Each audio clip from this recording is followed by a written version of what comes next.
एक व्यक्ति बड़ा दुखी था। एक दुख नहीं था, कई दुख थे। पहला दुख तो ये था कि विवाह नहीं हुआ। दूसरा दुख ये कि कोई काम नहीं, कोई नौकरी नहीं। तीसरा दुख ये कि उसके संग वालों के सबके हो गए, बस उसी का नहीं हुआ।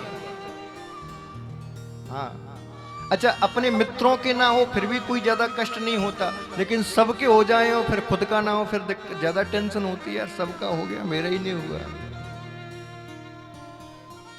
अच्छा, एक बात और, जिनका नहीं हुआ वो भी दुखी हैं और जिनका हो गया वो ज्यादा दुखी हैं। एक संत ने कहा, बोले जो जो हंसे उनके घर बसे, लेकिन मुझे ये बताओ बसने के बाद कितने हंसे। घर तो बस गए लेकिन बसने के बाद कोई हंसा के नहीं। पंडित जी के पास पहुंचा, बोले पंडित जी बड़ा दुखी हूं। अच्छा भैया, एक काम कर, देख गणेश जी विघ्न हरता है, तो तू गणेश जी की पूजा प्रारंभ कर। बोले ठीक। अब तो बाजार गया और बाजार से छोटा सा गणेश जी की इतनी बड़ी मूर्ति ले आया और लाके अपने घर के मंदिर में स्थापित कर दियो। रोज जय गणेश जय गणेश जय गणेश देवा, माता यकी पार्वती पिता महादेव रोज गाता।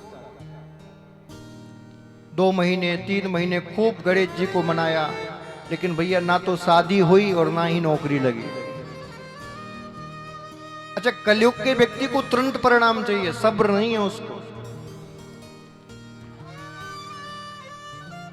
3 महीने बाद पंडित जी के पास पहुंचा, बोले पंडित जी गणेश जी ने तो कुछ किया ही नहीं। अच्छा, एक काम करो, तो गणेश जी को छोड़ो।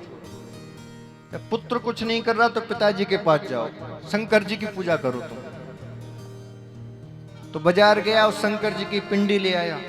अब गणेश जी को तो उठा के बगल रख दिया, बोले तुम किसी मतलब के नहीं। और बीच में भोलेनाथ की पिंडी स्थापित करके और रोज बस ओम जय शिव ओमकारा। बेचारा सुबह से ही जाता, बील पत्ती तोड़ के लाता, रोज अभिषेक करता। 2-3 महीने खूब जल चढ़ाया, लेकिन ना तो विवाह हुआ और ना ही नौकरी लगी। 3 महीने बाद फिर पहुंच गया, बोले पंडित जी भोलेनाथ ने भी कुछ नहीं किया। अच्छा, एक काम करो, इन दोनों को ही छोड़ो तुम। माताओं का हृदय बड़ा कोमल होता है। तुम एक काम करो, करौली वाली मैया की पूजा करो, कैला मैया की जय। बोले हाँ, जे सही कहा आपने, कोई राजस्थान का ही होगा इसीलिए करौली वाली मैया की जयकार लगा रहा। बाजार गया और माता की इतनी बड़ी चित्रपट ले आया। शंकर जी से कहा तुम बगल को हो जाओ। तो शंकर जी को बगल कर दिया और बीच में माता जी। अब तो रोज जय अम्बे गौरी जय श्यामा गौरी। खूब 2-3 महीने पूजा की, लेकिन माता जी ने भी कुछ नहीं किया। अब तो परेशान हो गया, महाराज ना गणेश जी कुछ कर रहे, ना शंकर जी कुछ कर रहे, ना माता जी कुछ कर रही, बताओ क्या करो। तो कहा एक काम कर, ऐसे की पूजा कर जिसने खूब विवाह किए हों, तो 2-4 तेरे तो करा ही देगा। बोले ऐसा कौन है? बोले हमारे बांके बिहारी, या उस खुद ने 16,108 किए तो एक आध तेरे तो करा ही देंगे। तो अब तो बाजार गया और छोटे से लड्डू गोपाल जी ले आया। माता जी से कहा माता जी आप भी जरा बगल को ही जाओ। और बीच में ठाकुर जी को रख के रोज बांके बिहारी तेरी आरती गाऊं, माखन मिश्री का भोग लगाता। तो जो थोड़ा बहुत पैसा बचाता वो माखन मिश्री लाने में बेचारे का खर्च हो गया। लेकिन ना तो नौकरी लगी और ना ही ब्याह हुआ। 2-4 महीने के बाद फिर पहुंचा, बोले महाराज ये भी कुछ नहीं कर रहे, क्या करें, बड़ी समस्या, अब किसके पास जाएं? पंडित जी ने कहा एक काम करो, अब तो कलयुग के एक ही देवता हैं जो साक्षात परिणाम देते हैं, वो हैं हनुमान जी महाराज।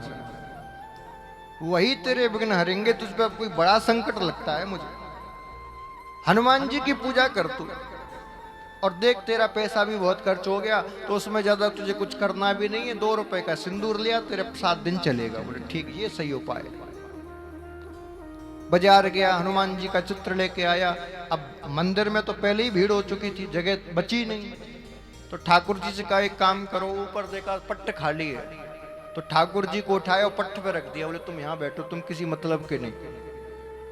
और बीच में हनुमान जी की मूर्ति को रख के बस रोज हनुमान जी की आरती गाता, सुंदरकांड पाठ करता, हनुमान चालीसा गाता। अब मंगलवार का दिन एक दिन आरती करके वो धूप दे रहा था, धूप आरती कर रहा। तो उसने क्या देखा, जब धूप दे रहा हूं तो वो धूप उड़ती उड़ती ऊपर जा रही है। देखता देखता गया, बोले हाँ, बोले वाह। ऊपर ठाकुर जी को देखा तो कहने लगा खुद ने तो कुछ किया नहीं, और हनुमान जी को जैसे तैसे मना रहा हूं, तो मनाने मत देना, पूरी धूप ऊपर खींच लेना। तुम तो हो ही चोर, माखन चुराते थे, मिश्री चुराते थे, अब धूप भी चुराने लग गए। इनको मनाने मत देना। रुक जाओ, अभी बताता हूं, तुम ऐसे नहीं मानोगे। धूप आरती तो बगल में रख दी और बड़ा सा कपड़ा लेके आया और ठाकुर जी को मुंह को बांधने लगा। बोले मुंह बांध देता हूं, फिर देखता हूं कैसे धूप लोगे। और बंधुओं, जैसे ही मुंह बांधने के लिए हुआ, उसी समय बांके बिहारी उसके सामने प्रकट हो गए। उसी समय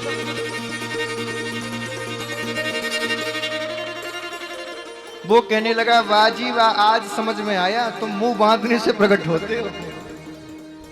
भगवान ने कहा भैया, ना तो मैं माखन मिश्री का भोग लगाने से प्रकट होता, ना ही मैं मुंह बांधने से प्रकट होता, तो फिर आज मेरे सामने क्यों आए? भगवान ने कहा मैं आज तेरे सामने इसलिए आया क्योंकि आज तूने ये महसूस किया कि मैं भी श्वास ले सकता हूँ, मैं भी सुगंधी सूंघ सकता हूँ। अब तक तो तू केवल मुझे मूर्ति मान रहा था, इसलिए तेरे सामने नहीं आया,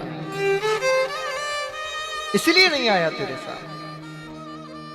बंधुओं, कहने का भाव इतना है, जब तक आप गोविंद को केवल मूर्ति मान के रखोगे, तब तक लाख बार भोग लगा लेना, लाख धूप बत्ती जला लेना, कुछ भी होने वाला नहीं है। जिस दिन मान लोगे कि नहीं ये साक्षात हैं, उसी दिन आप पे कृपा होना शुरू हो जाएगी। तो कृपा कहां अटकी है, समझ गए? वैसे आजकल तो बड़ी सस्ती हो गई है कृपा। हाँ, आजकल तो इतना करना भी नहीं पड़ता है। हाँ, कृपा चाहिए। हाँ, कल क्या खाया था? गुरुजी समोसे खाए थे, हरी चटनी के साथ के लाल के। हरी, कल लाल से खाना कृपा हो जाएगी, ऐसे कृपा हो रही है आजकल। अब बताओ कितनी सस्ती कृपा हो गई कि चटनी बदलने से कृपा बदल जाती है। बोलो कितना पाखंड कलयुग में फैल गया है ऐसा।